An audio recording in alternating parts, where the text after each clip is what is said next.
ఎవరిని బాధ పెట్టకు. సాధ్యమైనంత వరకు సంతోషపెట్టడానికి ప్రయత్నం చేయి. మనిషి సంఘజీవి అంటే మనుషుల మధ్యలో బ్రతికేవాడు. కొన్ని సందర్భాల్లో మన నోటి మాట ద్వారా కానీ, మన చర్యల ద్వారా కానీ, మనం తీసుకున్న తీర్మానాల ద్వారా కానీ ఎదుటివాడికి మనం బాధ కలుగు చేసేటట్లుగా, ఎదుటివాడి హృదయాలను గాయపరిచేటట్లుగా మనం ఎప్పుడూ బ్రతకూడదు. సంతోషపెట్టకపోయినా పర్వాలేదు, ఎదుటి వాళ్ళను మనం సంతోషపెట్టకపోయినా పర్వాలేదు, కానీ నిన్ను బట్టి మరొకరు కన్నీళ్లు కారిస్తే, నువ్వు చేసిన తప్పును బట్టి నిష్కారణంగా వాళ్ళు బాధ పెడితే అది నీకు నష్టం కాదు. కానీ నువ్వు మాట్లాడిన మాటలను బట్టి, నువ్వు చేసిన పనులను బట్టి, నిన్ను బట్టి ఒక కారణం చొప్పున, సహేతుకమైన కారణం చొప్పున ఎవరైనా ఏడిస్తే, ఎవరైనా కన్నీళ్లు కారిస్తే అది మనకు మంచిది కాదు. పరిశుద్ధ గ్రంథమైన బైబిల్లో ఓ మాట మీకు గుర్తుకు తెస్తాను. యెహోషువ గ్రంథం 7వ అధ్యాయం చూడండి. యెహోషువ గ్రంథం 7వ అధ్యాయం 25వ వచనం. అప్పుడు యెహోషువ, నీవేళ మమ్మను బాధపరిచితివి, నేడు యెహోవా నిన్ను బాధపరుచుననగా ఇశ్రాయేలీలందరూ వారిని రాళ్లతో చావగొట్టిరి. విన్నారా? చూడండి ఆ మాట. నీవేళ మమ్మను బాధపరిచితివి. ఆకాను యెహోషువను ఇశ్రాయేలీయుల ప్రజలను బాధపరిచాడు. వాళ్ళ బాధకు ఆకాను కారణమయ్యారు. నీవేళ మమ్మను బాధపరిచితివి, నీవు మమ్మను బాధపరిచితివి గనుక యెహోవా నిన్ను బాధపరుచునని చెప్పి రాళ్లతో కొట్టి అతనిని, అతని భార్యను, పిల్లలను, చివరికి పశు సంపదను కూడా రాళ్లతో కొట్టి చంపి ఆకాను కుటుంబాన్ని బాధపరిచినట్లుగా లేఖనాల్లో చూస్తూ ఉన్నాం. ఎందుకు ఆకాను కుటుంబం బాధకు గురైంది? ఆకాను యెహోషువను బాధ పెట్టాడు, ఇశ్రాయేలు ప్రజలను బాధ పెట్టాడు. కాబట్టి ఆకానును దేవుడు బాధ పెట్టడం ప్రారంభించాడట. తమ్ముడు, చెల్లి, ఒకసారి నా వైపు చూడు. మీ అన్నగా, మీ ఆత్మీయ తండ్రిగా మీరు క్షేమంగా ఉండాలని మీ కొరకు ప్రార్థన చేసే మీ శ్రేయోభిలాషిగా మిమ్మల్ని ఒక ప్రశ్న అడుగుతున్నాను. అమ్మా, ఓ యవ్వన బిడ్డలారా, అమ్మా నాన్న నిన్ను బట్టి బాధపడుతున్నారా? యవ్వన చెల్లి, నీకు జన్మనిచ్చిన తల్లి నిన్ను బట్టి ఏడుస్తుందా? నీ తల్లి బాధకు నువ్వు కారణమయ్యావా? నీ నోటి నుంచి బయలుదేరే అదుపు లేని మాటలు, యవ్వన తమ్ముడా, నీ కన్న తల్లిదండ్రులు ఏడవటానికి కారణమైందా? ఓ భర్త, నేను మగాడిని అనే పురుష అహంకారం నీ భార్య ఏడవటానికి కారణమైందా? నువ్వు అక్రమ సంబంధంలో బ్రతుకుతూ, నువ్వు అక్రమ సంబంధంలో బ్రతికేవన్న సంగతి నీ భార్య తెలిసి కుమిలి ఏడుస్తూ ఉన్నా పట్టి పట్టినట్లుగా, నేను మగాడిని, ఒకరితో కాకపోతే 10 మందితో అని దురుసుగా మాట్లాడుతున్నావా? ఆ ఆడది నన్నేం చేస్తుంది? నా కాళ్ళ కింద ఉండే బానిస, నా కాళ్ళ కింద చెప్పు లాంటిది, అది నన్నేం చేస్తుంది అని భార్య ఏడుస్తున్నా, అది నన్నేం చేస్తుంది అని భార్యను బాధకు గురి చేస్తున్నావా? ఓ చెల్లి, ఒకసారి ఆలోచించు. కట్టుకున్న భర్త ఏడవటానికి నువ్వు కారణమయ్యావా? ఎదుటివాడు ఏడవటానికి నువ్వు కారకురాలిగా జీవితంలో బ్రతుకుతున్నావా? ఓ పెద్ద వయసులో నా తల్లి, అమ్మా, నీ నోటి మాట, నీ నోటి దురుసుతనం ఎదుటివాడు బాధపడటానికి కారణమైందా? ఇంటికి కోడలుగా వెళ్ళిన చెల్లెళ్ళారా, తల్లులారా, అమలారా, యవన వయసు ఉందని, డబ్బు ఉందని, హోదా ఉందని, స్థాయి ఉందని ఇంట్లో ఆ తల్లిదండ్రులను, ఇంట్లో ఆ అత్తమామలను బాధకు గురి చేస్తున్నారా? మరో మాట, మీరు వెళ్తున్న సంఘాల్లో మీ దైవ సేవకులు మిమ్మల్ని బట్టి సంతోషంగా ఉన్నారా? బాధపడుతున్నారా? మీ అందరినీ చిన్న ప్రశ్న మిమ్మల్ని అడుగుతా. మీరు బ్రతుకుతున్న సమాజంలో మీ చుట్టూతో ఉన్న వ్యక్తులను సూటిపోటి మాటల ద్వారా మీరు గాయపరుస్తున్నారా? ఎదుటివాడు ఏడవటానికి నువ్వు కారకురాలివయ్యావా, కారకుడివయ్యావా? వాక్యం ఏమంటుంది? మనుషులను నువ్వు బాధ పెడితే దేవుడు నిన్ను బాధ పెట్టడం ప్రారంభిస్తాడట. ఒంట్లో వణుకు పుట్టించేటువంటి మాట. నిష్కారణంగా ఎదుటివాడి బాధకు నువ్వు కారణమైతే దేవుడు నీ బాధకు కారణమవుతాడు అని దేవుని వాక్యం అంటుంది. దీని పరోక్షంగా మనం మాట్లాడుకున్నాం. ఎదుటివాడు సంతోషానికి నువ్వు కారణమైతే, మనుషుని నువ్వు సంతోషపెడితే దేవుడు నిన్ను సంతోషపెట్టడం ప్రారంభిస్తాడు.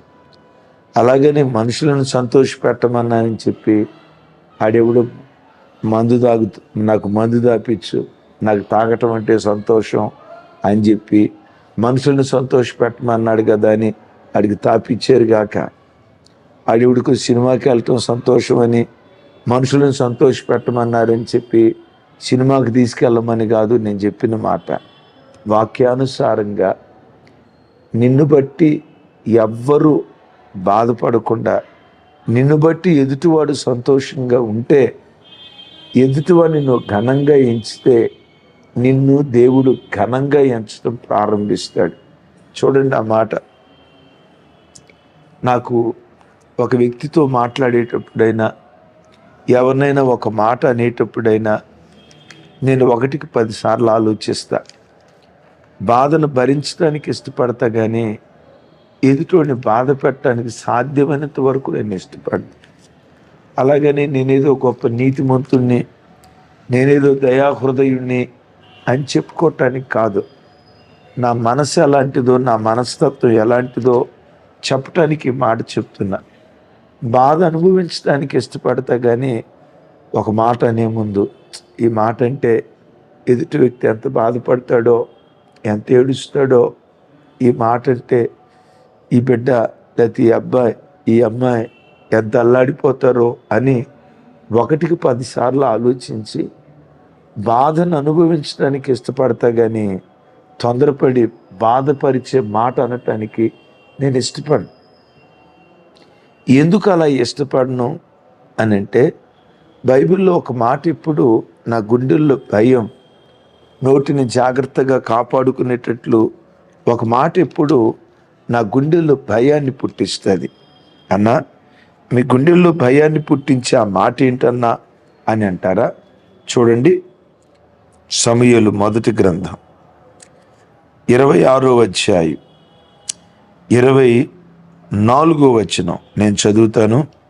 చిత్తగించుము, ఈ దినమున నీ ప్రాణము నా దృష్టికి ఘనమైనందున యెహోవా నా ప్రాణమును తన దృష్టికి ఘనముగా ఎంచి సమస్త బాధలలో నుండి నన్ను రక్షించునుగాక. నాకు భయాన్ని పుట్టించే మాట ఈ మాట. భయం భద్రత పుట్టించేటువంటి మాట. దావీదు అంటాడు సౌలుతో, రాజా సౌలా, నా దృష్టికి నీ ప్రాణమును ఘనమైనదిగా ఎంచా. విన్నారా? సౌలు ప్రాణాన్నేమో దావీదు ఘనంగా ఎంచాడు. సౌలేమో దావీదు ప్రాణాన్ని ఘనహీనంగా ఎంచాడు. వీడు ఎక్కడ దొరుకుతాడు అది చంపుదాం. కారణం ఏంటంటే ఆ డబ్బు ఉంది కదా, డబ్బు, ఆ అధికారం ఉంది కదా, హోదా ఉంది కదా, ఎంత మాట పడితే అంత మాట, ఎంత దుందుడుకు చర్య అంటే అంత దుందుడుకు చర్య. 21 సార్లు దావీదు మీద హత్యాయత్నం చేశాడంటే దావీదు అడవుల్లో ఎంత ఏడ్చుకొని ఉంటాడు. దేవా, ఆ సౌలు అనేవాడు ఇంత నన్ను హింస పెడతా ఉంటే ఏంటి దేవా, నేనేమైనా కీడు చేశానా సౌలుకి? నేనేమైనా సౌలుకు బాధ కలుగు చేసేటట్లుగా నేనేమైనా ప్రవర్తించానా చెప్పు. మనసులో కూడా నేను అపకారం తలపెట్టలేదే, అయినా నాకు ఇంత బాధ కలుగు చేస్తున్నాడేనని 13 సంవత్సరాలు దావీదు ఏడ్చాడు. విన్నారా? 13 సంవత్సరాలు దావీదు ఏడ్చాడు. దావీదు ఎంత ఏడ్చి కూడా సౌలుని ఎందుకు చంపలేదో తెలుసా? ఆయన ప్రాణం యెహోవా చేత అభిషేకించబడిన వాడిని ముట్టకూడదు, దాన్ని నేను కాదన్ను. కానీ సౌలు ప్రాణాన్ని దావీదు ఘనంగా ఎంచాడట. దావీదు ఇక్కడ అంటాడు, నీ ప్రాణము నా దృష్టికి ఘనముగా ఎంచినందున యెహోవా నా ప్రాణమును తన దృష్టికి ఘనముగా ఎంచి, తన దృష్టికి నా ప్రాణమును ఘనముగా ఎంచి సమస్త బాధల నుండి నన్ను తప్పించునుగాక. నువ్వు ఎదుటోడిని ఎంత ఘనంగా ఎంచుతావో దేవుడు నిన్నంత ఘనంగా ఎంచుతాడు. ఎదుటివాడి పట్ల ఎంత ప్రేమ చూపిస్తావో అంతకంటే ఎక్కువ ప్రేమ నీ పట్ల దేవుడు చూపిస్తాడు.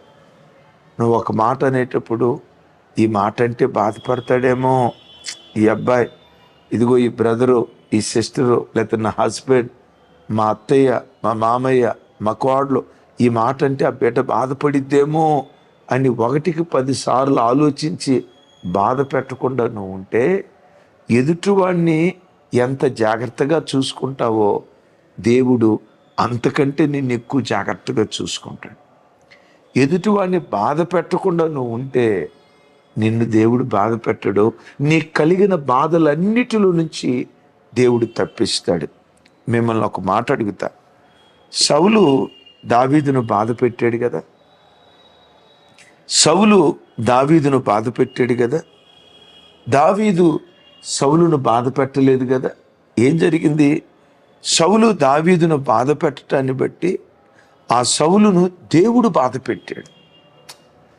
సౌలును మాత్రమే కాదు, యావత్ సౌలు కుటుంబం తుడిచిపెట్టుకుపోయింది. రాజుల సొమ్ము రాళ్లపాలైపోతాయి అన్నట్లుగా సౌలు అనేవాడు చరిత్ర పుటల్లో వాని కుటుంబం కనుమరుగైపోయింది. ఎందుకో తెలుసా? నేను రాజునే, నన్ను అడిగే దేవుడు, నేను ఆడిందే ఆట, పాడిందే పాట, నా ఇష్టం వచ్చినట్లుగా నేను చలామణి అవుతానని వెర్రవీగాడు. కొన్ని చోట్ల నాకు అనిపిస్తుంది క్రైస్తవులు అంటే కొంతమంది దుడుకుగా ప్రవర్తిస్తారు. వీళ్ళు మైనారిటీ, వీళ్ళని ఎవడేమన్నా దిక్కు లేదు, రాజు మావాడే, అధికారులు మావాళ్లే, పోలీస్ ఇట్లా ప్రతిదీ న్యాయస్థానం ఇట్లా విచ్చలవిడిగా చెలరేగిపోతున్నారు కొన్ని చోట్ల. అయ్యా, ఎదుటివాడిని బాధ పెడితే దేవుడు నిన్ను బాధ పెట్టడం ప్రారంభిస్తాడు. దావీదు సౌలును బాధ పెట్టలా. దేవుడు ఏం చేశాడో తెలుసా? దావీదును సమస్త బాధలలో నుంచి తప్పించి ఆ దావీదును భాగ్యవంతుడిగా చేశాడు. భాగ్యవంతుడిగా చేయటం మాత్రమే కాదు, ఆయన పిల్లలు సింహాసనం మీద కూర్చునేటట్లుగా చేశాడు. చెల్లి, నా వైపు చూడమ్మా, అమ్మా, తమ్ముడా, నా వైపు చూడు. నేను బట్టి ఎవరైనా ఏడుస్తున్నారా? ఎవరినైనా సూటిపోటి మాటలతో బాధ పెడుతున్నావా? ఎదుటివాడు ఏడవటానికి నువ్వు కారకుడు అయ్యావా? ఒకసారి ఆలోచించు. నిన్నెవరైనా నిష్కారణంగా బాధ పెడుతున్నారా? భయపడకు. నీకు కలిగిన బాధలన్నిటిలో నుంచి, దావీదు బాధల్లో నుంచి తప్పించిన దేవుడే నీ బాధల్లో నుంచి నిన్ను దేవుడు తప్పించడం ప్రారంభిస్తాడు. ఎప్పుడు ఎదుటివాడి ప్రాణాన్ని నీకు ప్రియంగా ఎంచు. మన ఆరాధ్య దైవం ప్రభు అయిన యేసుక్రీస్తు వారి గూర్చి కీర్తనల్లో నాకు బహు ఇష్టమైనటువంటి మాట, ఎదుటివాడిని ఎంత జాగ్రత్తగా చూసుకోవాలి, ఎదుటివాడితో ఒక మాట మాట్లాడేటప్పుడు ఎంత జాగ్రత్తగా ఉండాలి అని నా మట్టుకు నాకు దిద్దుబాటును పుట్టించే మాటల్లో మరొక మాట 72వ కీర్తన చూడండి. 72 కీర్తన 14వ చరణ చివరి భాగం 15వ వచనం. వారి ప్రాణము అతని దృష్టికి ప్రియముగా నుండును, అతడు చిరంజీవి యగును, షేబా బంగారము అతనికి ఇయ్యబడును. అతని క్షేమమునకై జనులు నిత్యము ప్రార్థన చేయుదురు, దినమంతయు అతడు పొగడబడును. విన్నారా? వారి ప్రాణము అతని దృష్టికి ప్రియముగా ఉండును. ఎవరి ప్రాణం? వారి ప్రాణము అతని దృష్టికి ప్రియముగా ఉండును.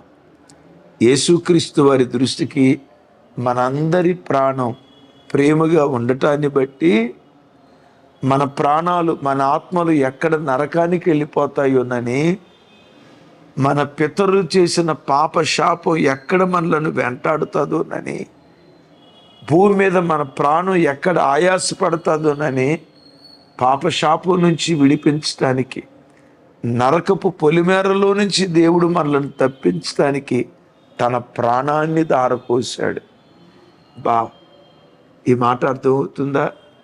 నీ ప్రాణాన్ని ప్రియంగా ఎంచి నీ ప్రాణాన్ని బాధ పెట్టడం యేసయ్యకి ఇష్టం లేక ఆయనే తన ప్రాణాన్ని ధారపోశాడు. ఆ త్యాగమూర్తి అలా చేయటాన్ని బట్టి ఆ త్యాగమూర్తిని పరలోకపు తండ్రి ఏం చేశారో తెలుసా? అతడు చిరంజీవి యగును, అంటే చిరకాలము జీవించేవాడు అవుతాడు. షేబాదేశపు బంగారం అతని యొద్దకు తేబడుతుంది, అతని క్షేమము కొరకే జనులు నిత్యము ప్రార్థన చేయుదురు, దినమంతయు అతనిని పొగడుదురు. యేసయ్య చిరంజీవి అయ్యాడు.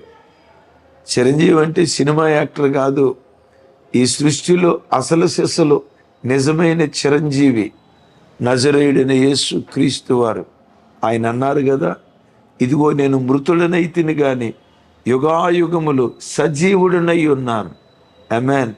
చిరంజీవి అంటే చిరకాలము జీవించేవాడు. యేసయ్య చిరకాలము జీవించేవానిగా ఎందుకు అయ్యాడో తెలుసా? మన ప్రాణాన్ని తన దృష్టికి ప్రియముగా ఎంచి మనం నిలవబడాల్సిన స్థానంలో ఆయన నిలవబడి ఉగ్రత నుంచి మన ప్రాణాన్ని, శాపము నుండి మన ప్రాణాన్ని తప్పించాడు. అందుకనే చిరంజీవి అయ్యాడు. ఈ మాట వింటున్న చెల్లి, తమ్ముడు, ఈ భూమి మీద నువ్వు దీర్ఘాయుష్తో బ్రతకాలి. భూమి మీద దీర్ఘాయుషే కాదు, పరలోకంలో కూడా యుగాయుగాలు ప్రభుతో కూడా నువ్వు బ్రతకాలి. రెండవది, షేబాదేశపు బంగారం అతనికి ఇవ్వబడును అని రాసి ఉంది కదా. క్రీస్తు యేసు మహిమలో ప్రతి అవసరత దేవుడు తీర్చున్నట్లుగా బంగారాన్ని దేవుడు నీకు ఇచ్చునుగాక. బంగారం లోహపు రాజు, షేబాదేశపు బంగారం అతి శ్రేష్టమైనది. ఈ భూమి మీద మహారాజులాగా దేవుడు నిన్ను ఊరేగిస్తాడు. ఎదుటివాడి ప్రాణాన్ని నువ్వు ప్రియంగా ఎంచితే షేబాదేశపు బంగారం అంటే కిరీటాన్ని ధరించిన మహారాజులాగా దేవుడు నిన్ను ఊరేగిస్తాడు. దావీదును ఊరేగించలేదా? యేసుక్రీస్తు వారు మకుటము లేని మహారాజుగా ఈరోజు ఊరేగటలేదా? మూడో మాట అంటాడు, అతని క్షేమము కొరకై జనులు నిత్యము ప్రార్థన చేయుదురు. మన సంఘాల్లో శుక్రవారం ఉపవాస ప్రార్థన, 21 రోజు ఉపవాస ప్రార్థన, 40 రోజుల ఉపవాస ప్రార్థన, 50 రోజుల ఉపవాస ప్రార్థన. ఎందుకు ఈ ప్రార్థనలు జరుగుతాయి? సంఘక్షేమం కొరకు, సంఘక్షేమం కోసమే కదా. సంఘం ఎవరు? యేసయ్య పెండ్లి భార్య. ఏమని ప్రార్థన చేస్తాం? నరకమంతా ఖాళీ అయిపోవాలి, పరలోకం నింపబడాలి, ప్రార్థన చేస్తాం కదా. అద్భుతం చూడండి, ప్రతిరోజు పరలోక క్షేమం కొరకు, మనం యేసయ్య క్షేమం కొరకు ప్రతిదినం మనం ప్రార్థన చేస్తాం. ఇంకొక మాట చెప్పమంటారా? ఎదుటివాడి ప్రాణాన్ని నీవు ప్రియంగా ఎంచితే నీ కొరకు ప్రార్థన చేసే సమూహం బయలుదేరుతుంది. నీ కొరకు బహుజనులు ప్రార్థన చేస్తారు. క్రైస్తవ జీవితంలో 10 మంది ప్రార్థనా పరులను సంపాదించుకోవటం అది గొప్ప భాగ్యం. వారు ఏదో ఒక రోజు, ఏదో ఒక సందర్భంలో నీ కొరకు ప్రార్థన చేస్తారే. నీ కొరకు ప్రార్థన చేసుకునే 100 మందిని సంపాదించుకోవటం అది భాగ్యం. ఎవరి కొరకు ప్రార్థన చేస్తారు? ఎదుటి వాళ్ళని బాధ పెట్టే వాళ్ళ కొరకు ఎవడు ప్రార్థన చేయడు. ఎదుటి వాళ్ళని ఏడ్పించేవాడి కొరకు ఎవరు ప్రార్థన చేయరు. ఎవరి కొరకు ప్రార్థన చేస్తారో తెలుసా? ఎదుటివాడి ప్రాణాన్ని ఎవరు ప్రియంగా ఎంచుతారో. ఆఖరి మాట, దినమెల్లా ఆయన పొగడబడతాడు. ఇప్పుడు మనం కూర్చున్నా లేచిన యేసయ్యా నీకు స్తోత్రం, యేసయ్యా నీకు స్తోత్రం. 24 గంటలు మనం చేసేది అదే కదా. యేసయ్య ఎందుకు పొగడబడ్డారు, పొగడబడుతున్నారు, భవిష్యత్తులో పొగడబడతారు. పరలోకంలో కూడా యేసయ్యనే పొగుడుతుంది పరలోకం. ఎందుకో చెప్పంటారా? మన ప్రాణాన్ని ప్రియముగా ఎంచి తన ప్రాణాన్ని ధారపోసాడు. నా చేతులెత్తి మీ అందరికీ దండం పెట్టి చెప్తున్నా, తమ్ముడా, ఎవరిని నిష్కారణంగా ఏడ్పించుకో. ఎవరి బాధకు నువ్వు కారణం కాకు. నీ ప్రమేయం లేకుండా వాడు ఏడిస్తే, వాడు బాధపడితే అది నీకు సంబంధం లేదు. నీ మాట వల్ల, నీ చర్యల వల్ల, నీ నడక వల్ల ఎవరి బాధకు నువ్వు కారకుడు కాకు. ఎదుటివాడి ప్రాణాన్ని నువ్వు ప్రియంగా ఎంచితే నిన్ను దేవుడు ప్రియంగా ఎంచుతాడు. నీకు కలిగిన బాధలన్నిటి నుంచి తప్పించడమే కాదు, ఈ 4 ఆశీర్వాదాలు దేవుడు నీకు ఇస్తాడు. ఒక మాట అడుగుతావా? అయ్యా, నా చుట్టూతో ఉన్న వాళ్ళ సంతోషానికి నేను కారణం కావాలి. వాటన్నిటికి మించి నిన్ను సంతోషపెట్టేవాడిగా బ్రతకాలి. నన్ను అలా చేయవా యేసయ్యా? అలా చేస్తే ఈ 5 ఆశీర్వాదాలు దేవుడు నీకు అనుగ్రహించును గాక. ఆమేన్. ప్రార్థన చేస్తాను, ఏకీభవిస్తారా? తండ్రి, మీకు స్తోత్రం. మాతో మీరు మాట్లాడిన శ్రేష్టమైన మీ మాటలకై వందనాలు. మేము ఎవ్వరి బాధకు కారకులం కాకూడదయ్యా. మా ప్రమేయం వలన ఎవ్వరూ ఏడవకూడదయ్యా. ఎదుటివాడి ప్రాణాన్ని మేము ఘనంగా ఎంచితే, మా ప్రాణాన్ని మీరు ఘనంగా ఎంచి సమస్త బాధల నుంచి తప్పిస్తానన్నావు. ఈ మాటలు విన్న ప్రతి బిడ్డ ఎదుటి వాళ్ళు సంతోషానికి కారకులు కావాలయ్యా. మమ్మల్ని బట్టి ఎవరు ఏడవకూడదయ్యా. మమ్మల్ని బట్టి మీరే ఏడవకూడదయ్యా.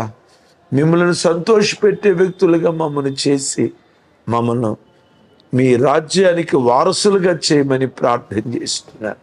గజ్వేల్ ప్రాంతంలో ఈ రోజు నుండి ప్రారంభం కాబోతున్న మీటింగ్స్ కొరకు స్తోత్రాలు. మీ మహిమ ప్రతి బిడ్డ అనుభవించునుగాక. యేసు నామంలో ప్రార్థించి పొంది ఉన్నాం తండ్రి. తండ్రి అయిన దేవుని ప్రేమ, కుమారుడైన యేసుక్రీస్తు వారి దివ్య కృప, పరిశుద్ధాత్మ దేవుని సహవాసం మనకు సకల పరిశుద్ధులకు సదా తోడయుండి నడిపించునుగాక. ఆమేన్. Thank you.